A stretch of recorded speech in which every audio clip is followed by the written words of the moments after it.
সীমান্ত দিয়ে ভারতীয় গরু চোরাচালান আতঙ্কে ময়মনসিংহের গরু খামারিরা। কোরবানির ঈদ এলেই সীমান্তের বিভিন্ন জায়গা দিয়ে সক্রিয় হয়ে ওঠে একটি চক্র। খামারিরা বলছেন, কোরবানির হাটগুলোতে ভারতীয় গরু থাকলে লোকসানের মুখে পড়তে হবে তাদের। ময়মনসিংহ প্রতিনিধি কাজী মোস্তফার তথ্য ভিডিও চিত্রে বিস্তারিত জানাচ্ছেন তানিয়া আহমদ।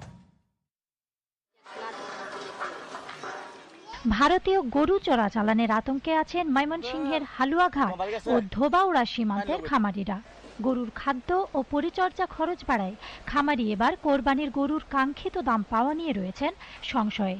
তার উপর সীমান্ত দিয়ে ভারতীয় গরু আসলে লোকসানে পড়তে হবে বলে জানান তারা। আমরা গরু পরিশ্রম করে পাল্টাচ্ছি, ভারতের গরু যদি বন্ধ না করেন তাই আমরা কি করে চলবো? ইন্ডিয়ার গরু আমরা গরু সস্তা থাকে, আমরা সঠিক দাম পাই না। দেশি গরুর মান কমে যাইতেছে, কারণ ইন্ডিয়ার গরু সস্তা পাইতেছে। তবে বিজিবির পক্ষ থেকে জানানো হয়েছে, সীমান্ত দিয়ে গরু প্রবেশ বন্ধে টহল জোরদার করা হয়েছে।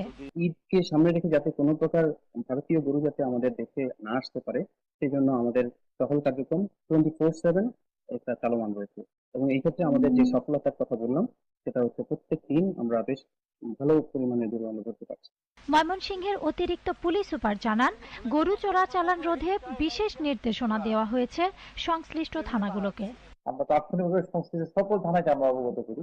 চোরাই গরু যখন মুখ করে আমরা তাদের গরু সহ আসামিকে আমরা অলরেডি প্রস্তুত আছি।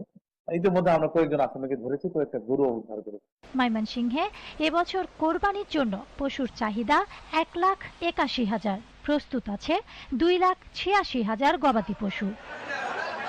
Tania Ahmad, GTV news.